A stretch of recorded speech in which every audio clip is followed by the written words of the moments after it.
തൃപ്പൂണിത്തുറ ശ്രീ പൂർണ്ണത്രയീശ ക്ഷേത്രത്തിൽ വൃശ്ചികോത്സവത്തിനിടയിലെ തിരക്ക് നിയന്ത്രിക്കാൻ ബൗൺസർമാർ രംഗത്ത്. 15 ബൗൺസർമാരെയാണ് ആളുകളെ നിയന്ത്രിക്കാനായി നിയോഗിച്ചിട്ടുള്ളത്. ദേവസ്വത്തിന്റെയും ക്ഷേത്രോപദേശക സമിതിയുടെയും അനുമതിയോടെയാണ് ബൗൺസർമാരെ നിയോഗിച്ചതെന്നാണ് കൊച്ചിൻ ദേവസ്വം ബോർഡ് അറിയിക്കുന്നത്. തീരുമാനത്തിൽ ഭക്തരുടെ വലിയ പ്രതിഷേധമുണ്ടായി. തൃപ്പൂണിത്തുറ പൂർണ്ണത്രയീശ ക്ഷേത്രത്തിൽ വൃശ്ചികോത്സവം നടക്കുകയാണ്. അപ്പോൾ വലിയ തിരക്കാണ് കഴിഞ്ഞ ദിവസങ്ങളിൽ ഒക്കെ തന്നെ ഉള്ളത്. അപ്പോൾ ഈ തിരക്ക് നിയന്ത്രിക്കുന്നതിന്റെ ഭാഗമായിട്ടാണ് ക്ഷേത്ര മതിൽക്കെട്ടിനകത്ത് ബൗൺസേഴ്സിനെ നിയോഗിച്ചത്. പ്രത്യേകിച്ചും എഴുന്നള്ളിപ്പിന്റെ അടക്കം സമയത്താണ് ബൗൺസേഴ്സ് ഉണ്ടായിരുന്നത്. അതിലാണ് വലിയ വിമർശനം നല്ലൊരു ശതമാനത്തോളം വിശ്വാസികളുടെ അടക്കം ഭാഗത്ത് നിന്ന് ഇപ്പോൾ ഉണ്ടായിരിക്കുന്നത്. ആ നടപടി ഇപ്പോൾ വിവാദത്തിലായിരിക്കുകയാണ്. അത് ഞങ്ങൾ കണ്ടു, ഇങ്ങനെ കൈയൊക്കെ പിടിച്ചിട്ട് കുറെ പേരൊക്കെ ഉണ്ടായിരുന്നു. പിന്നെ വളണ്ടിയേഴ്സ് ഉണ്ടല്ലോ, ഇവരുടെ ആവശ്യം എന്താണെന്ന് എനിക്ക് അറിഞ്ഞുകൂടാ, ഇതുവരെ കണ്ടിട്ടില്ല. സന്നദ്ധ സംഘടനകളുണ്ട് നിലവിൽ, അവരൊക്കെ തയ്യാറുമാണ്. അല്ലെങ്കിൽ തന്നെ വോളണ്ടിയേഴ്സായിട്ട് ധാരാളം യുവാക്കൾ വരാൻ തയ്യാറാണ്.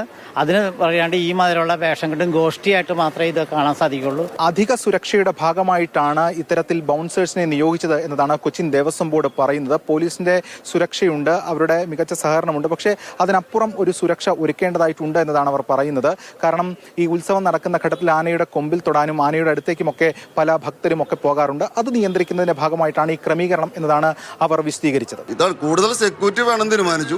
ഈ സെക്യൂരിറ്റി ഏജൻസികളെ ബന്ധപ്പെടുമ്പോൾ കിട്ടുന്നത് പലപ്പോഴും ഈ പ്രായമുള്ള ആൾക്കാരാണ്, റിട്ടയർഡ് ആയിട്ടുള്ള ആൾക്കാരെ കിട്ടുന്നത്.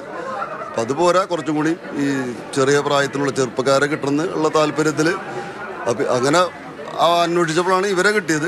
അത്തരത്തിൽ സുരക്ഷ ആവശ്യമുണ്ടെങ്കിൽ കൂടുതൽ പോലീസിനെ ആവശ്യപ്പെടുകയോ അല്ലെങ്കിൽ വോളണ്ടിയേഴ്സിന്റെ അടക്കം സഹായം തേടുകയോ ചെയ്യേണ്ടതിന് പകരം ഇത്തരത്തിൽ ബൗൺസേഴ്സിനെ എത്തിക്കുന്നത് അത് അംഗീകരിക്കാൻ കഴിയുമോ എന്ന ചോദ്യം വളരെ പ്രസക്തമാണ്. എന്തായാലും അതുൾപ്പെടെയുള്ള കാര്യങ്ങളാണ് ഇപ്പോൾ വലിയ ചർച്ചയായി വന്നിരിക്കുന്നത്.